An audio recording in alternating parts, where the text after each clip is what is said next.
ये आकाशवाणी पटना है। अब आप अभिषेक दास से प्रादेशिक समाचार सुनिए। पहले मुख्य समाचार। प्रधानमंत्री नरेंद्र मोदी ने प्रधानमंत्री आवास योजना को आत्मनिर्भर भारत का प्रतीक बताया। कहा, योजना के अंतर्गत 2 करोड़ से अधिक घर बनाए जा चुके हैं। राज्य सरकार ने कोविड टीकाकरण के लिए नए दिशा निर्देश जारी किए। अब अलग अलग जिलों में अलग अलग दिन होगा टीकाकरण। श्रद्धा और भक्तिपूर्ण माहौल में मनाया जा रहा है गुरु गोविंद सिंह जी महाराज का 354वां प्रकाश पर्व। 1.5 लाख तख्त श्री हरिमंदिर साहिब में जन्मोत्सव का होगा आयोजन। और मौसम विभाग ने कहा, अगले 2 दिनों तक मौसम के रुख में नहीं होगा कोई परिवर्तन।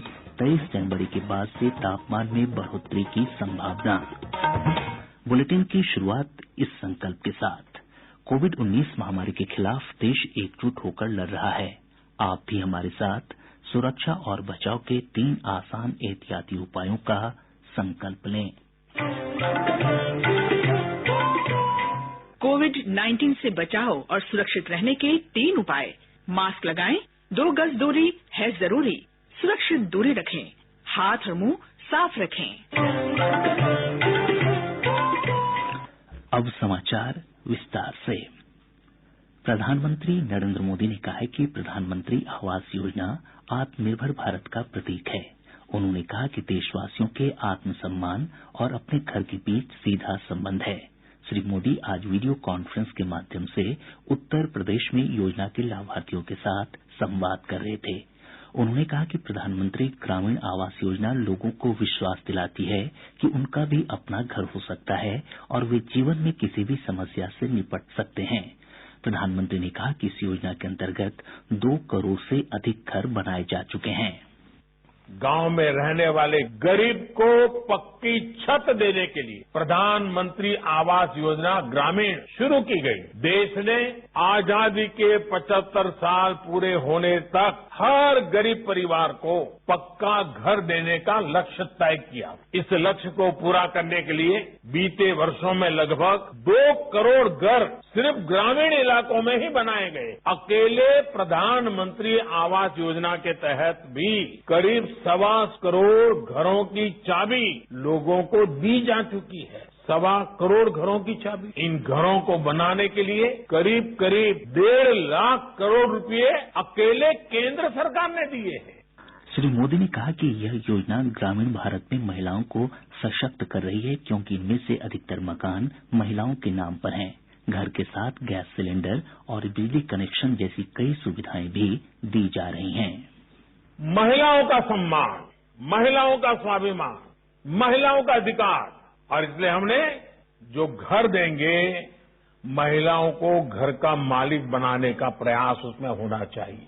ऐसे सभी परिवारों की पहचान करके भी उन्हें इस योजना से जोड़ा जा रहा है। ये आवास ग्रामीण क्षेत्रों में महिलाओं के सशक्तिकरण का भी एक बहुत बड़ा माध्यम बन रहे हैं, क्योंकि अधिकतर आवास घर की महिलाओं के नाम पर ही आवंटित किए जा रहे हैं। जिनके पास जमीन नहीं है उन्हें जमीन का पट्टा भी दिया जा रहा है। इस पूरे अभियान की सबसे खास बात यह है कि जितने भी घर बन रहे हैं सबके लिए पैसा सीधे गरीबों के बैंक खातों में दिया जा रहा है। ग्रामीण क्षेत्रों में रहने वाले लोगों के लिए प्रधानमंत्री स्वामित्व योजना को महत्वपूर्ण बताते हुए श्री मोदी ने कहा कि इससे गांव में भूमि संबंधी कई मुद्दे सुलझ जाएंगे।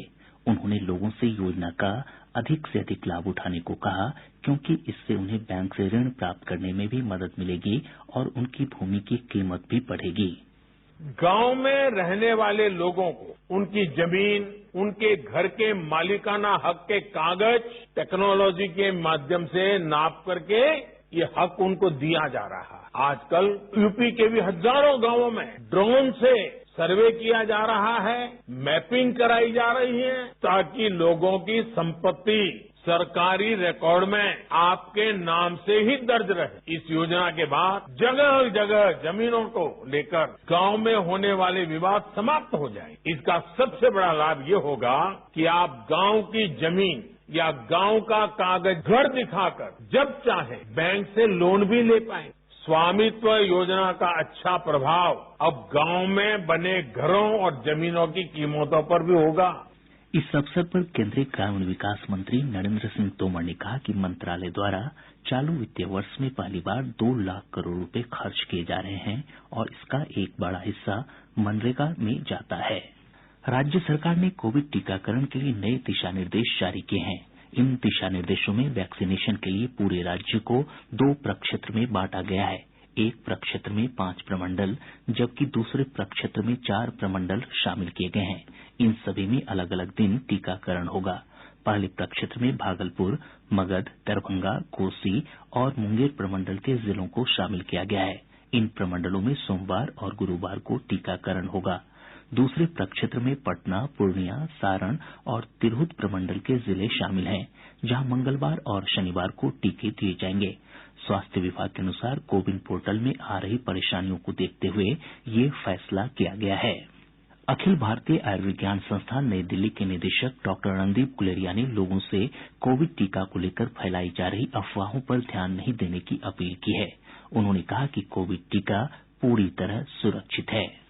सोशल मीडिया में बहुत अफवाहें फैल रही हैं। कुछ कहते हैं कि वैक्सीन का ओरिजिन में पोर्क यूज हुआ है, कोई ये कहता है कि वैक्सीन से लोगों को इम्पोर्टेंसी हो जाती है या इससे न्यूरो डैमेज हो जाता है। तो 1 लाख से ज्यादा लोगों को वैक्सीन लग चुका है, चाहे वो ट्रायल में लगा हो या जब रोल आउट में लगा हो। और जो वैक्सीन यहाँ पे यूज हो रही है वो और देशों में भी यूज हो रही है। तो कहीं भी ऐसा कोई सिग्नल भी नहीं आया है कि किसी को सीरियस या सिग्निफिकेंट साइड इफेक्ट्स हुए हैं। इसलिए हमें पूरा विश्वास होना चाहिए कि ये जो वैक्सीन है जो हमारे साइंटिस्ट ने बनाई है, जिसपे रिसर्च हुई है, जिसपे सेफ्टी ट्रायल्स हुई हैं और वो जो बाहर भी यूज हो रही है वो सारी सेफ है और उसमें कोई ऐसे घबराने की बात नहीं है। प्रदेश में कोविड-19 से स्वस्थ होने की दर बढ़कर 98.26% हो गई है। पिछले 24 घंटों के दौरान 257 रोगियों को उपचार के बाद छुट्टी दी गई। स्वस्थ होने वालों की संख्या बढ़कर 2,54,765 हो गई है। वहीं इसी अवधि में 209 नए मामलों की पुष्टि के साथ ही संक्रमितों की कुल संख्या बढ़कर 2,59,281 हो गई। आज सबसे अधिक 105 मामले पटना से सामने आए हैं। वैशाली से 16 मामलों की पुष्टि हुई है। 10 जिलों से आज एक भी पॉजिटिव मामला सामने नहीं आया है। एक दिन में 3 व्यक्ति की मौत के साथ ही इस वैश्विक महामारी से मरने वालों का आंकड़ा बढ़कर 1,464 हो गया है। राज्य में फिलहाल सक्रिय मामलों की संख्या 3,102 है। इधर देश में कोविड से अब तक 1,02,45,000 से अधिक लोग स्वस्थ हो चुके हैं। देश में स्वस्थ होने की दर 96.7% हो गई है। प्रादेशिक समाचार आप आकाशवाणी पटना से सुन रहे हैं।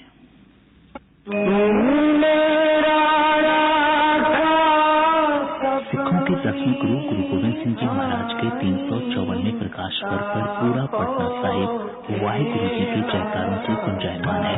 गुरु महाराज का जन्म दिवस समारोह आज देर रात पटना साहिब स्थित तख्त श्री हरिमंदिर साहिब में आयोजित किया जाएगा। इसके साथ ही 3 दिनों से चल रहे मुख्य समारोह का समापन भी हो जाएगा।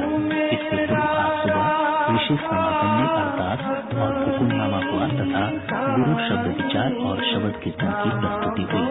बाद में श्रद्धालुओं के बीच कड़ा प्रसाद का वितरण किया गया और लंगर का भी आयोजन हुआ। अभी संत समागम का आयोजन किया जा रहा है, जिसमें देश के कोने कोने से आए रागी गुरु महाराज के उपदेश और उनके जीवन पर आधारित कथाओं की प्रस्तुति दे रहे हैं। राष्ट्रपति रामनाथ कोविंद ने गुरु गोविंद सिंह के प्रकाश पर्व के अवसर पर शुभकामनाएं दी हैं। अपने संदेश में राष्ट्रपति ने कहा कि उनका जीवन मानवता के लिए प्रेरणादायक रहा है। गुरुजी ने जीवन भर समाज में समानता के लिए लड़ाई लड़ी।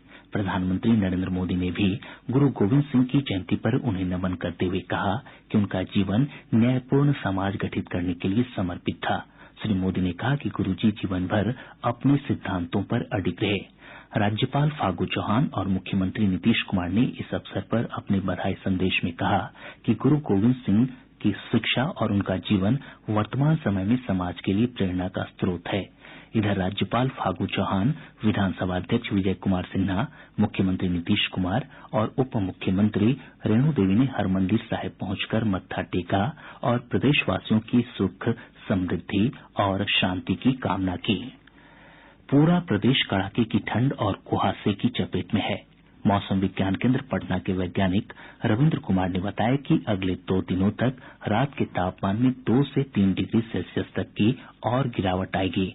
इस दौरान कहीं कहीं घना कुहासा भी छाया रहेगा। उन्होंने बताया कि 23 जनवरी के बाद तापमान में बढ़ोतरी होगी। 24 घंटे के बाद सतह से 1.5 किलोमीटर ऊपर तक राज्य के उत्तरी भाग में पूर्वी हवाओं का पुनः प्रवेश होने की संभावना है। साथ ही एक नया पश्चिमी विक्षोभ 22 जनवरी से पश्चिमी हिमालय क्षेत्र में अपना प्रभाव दिखाएगी, जिसके प्रभाव से बिहार में दिन एवं रात के तापमान में 23 जनवरी के बाद वृद्धि देखने को मिलेगी एवं कोहरा से राहत मिलने की संभावना है। पिछले 24 घंटों के दौरान डिहरी 7.5 डिग्री सेल्सियस न्यूनतम तापमान के साथ प्रदेश का सबसे ठंडा स्थान रहा। जदयू के वरिष्ठ नेता जय कुमार सिंह ने कहा है कि एनडीए के घटक दलों के बीच तालमेल की कमी के कारण रोहतास जिले में पार्टी को सभी विधानसभा सीटों पर हार का सामना करना पड़ा। सासाराम में आयोजित समीक्षा बैठक में श्री सिंह ने कहा कि इसके अलावा कोरोना महामारी के कारण जनसंपर्क अभियान की कमी भी हार का एक प्रमुख कारण रही। केंद्र सरकार ने सोशल मीडिया की उन खबरों का खंडन किया है जिसमें दावा किया जा रहा है कि इस वर्ष आयोजित होने वाली 10वीं और 12वीं की बोर्ड परीक्षाओं में उत्तीर्ण होने के लिए 33% अंकों की बाध्यता को घटाकर 23% कर दिया गया है। पत्र सूचना कार्यालय पीआईबी ने एक ट्वीट में इस खबर को पूरी तरह निराधार बताते हुए कहा है कि शिक्षा मंत्रालय ने ऐसा कोई फैसला नहीं किया है। पटना से चंडीगढ़ के लिए आज से सीधी विमान सेवा शुरू हो गई है। वहीं कल से सूरत के लिए विमान सेवा शुरू होगी। चंडीगढ़ के लिए सप्ताह के 7 दिन जबकि सूरत के लिए सप्ताह के 3 दिन विमान सेवा उपलब्ध रहेगी। विमानन कंपनी इंडिगो और स्पाइस जेट ने ये सुविधा शुरू की है। राज्य सरकार ने माध्यमिक और उच्च माध्यमिक विद्यालयों में अतिथि शिक्षकों की सेवा लेने पर रोक लगा दी है। शिक्षा विभाग के निदेशक गिरिवर दयाल सिंह ने इस संबंध में सभी जिला शिक्षा पदाधिकारियों को आदेश जारी कर दिया है। प्रदेश में अब कृषि यंत्रों की जेम पोर्टल के माध्यम से खरीदारी होगी। सहकारिता विभाग के निबंधक राजेश मीणा ने ये जानकारी दी। उन्होंने बताया कि इस संबंध में सभी पैक्स सदस्यों को प्रशिक्षण उपलब्ध कराया जाएगा। भोजपुर जिले के चांदी थाना में पदस्थापित सब इंस्पेक्टर जितेंद्र सिंह को ट्रक चालकों से वसूली करने के आरोप में गिरफ्तार कर जेल भेज दिया गया। पटना जिले के नौबतपुर थाना क्षेत्र में अपराधियों ने दानापुर कचहरी के एक मुंशी की गोली मारकर हत्या कर दी। पुलिस ने भूमि विवाद को हत्या का कारण बताया है। इधर औरंगाबाद जिले के दाऊदनगर थाना क्षेत्र अंतर्गत नोनार गांव में अपराधियों ने एक बुजुर्ग की गोली मारकर हत्या कर दी। पूर्वी चंपारण जिले के कुंडवा चैनपुर से एसएसबी के जवानों ने 1.5 किलो गांजा के साथ एक नेपाली नागरिक को गिरफ्तार किया है। बांका जिले के बौंसी थाना क्षेत्र अंतर्गत बजरंगबली चौक के पास एक ट्रक की चपेट में आने से एक युवक और एक बच्चे की मौत हो गई। घटना से आक्रोशित लोगों ने कई घंटों तक सड़क जाम कर आवागमन बाधित कर दिया। और अब अंत में मुख्य समाचार एक बार फिर। प्रधानमंत्री नरेंद्र मोदी ने प्रधानमंत्री आवास योजना को आत्मनिर्भर भारत का प्रतीक बताया। कहा, योजना के अंतर्गत 2 करोड़ से अधिक घर बनाए जा चुके हैं। राज्य सरकार ने कोविड टीकाकरण के लिए नए दिशा निर्देश जारी किए। अब अलग अलग जिलों में अलग अलग दिन होगा टीकाकरण। श्रद्धा और भक्तिपूर्ण माहौल में मनाया जा रहा है गुरु गोविंद सिंह जी महाराज का 354वां प्रकाश पर्व। देर रात तख्त श्री हरिमंदिर साहिब में जन्मोत्सव का होगा आयोजन। और मौसम विभाग ने कहा, अगले 2 दिनों तक मौसम के रुख में नहीं होगा कोई परिवर्तन। 23 जनवरी के बाद से तापमान में बढ़ोतरी की संभावना। इसके साथ ही आकाशवाणी पटना से प्रसारित प्रादेशिक समाचार का ये अंक समाप्त हुआ।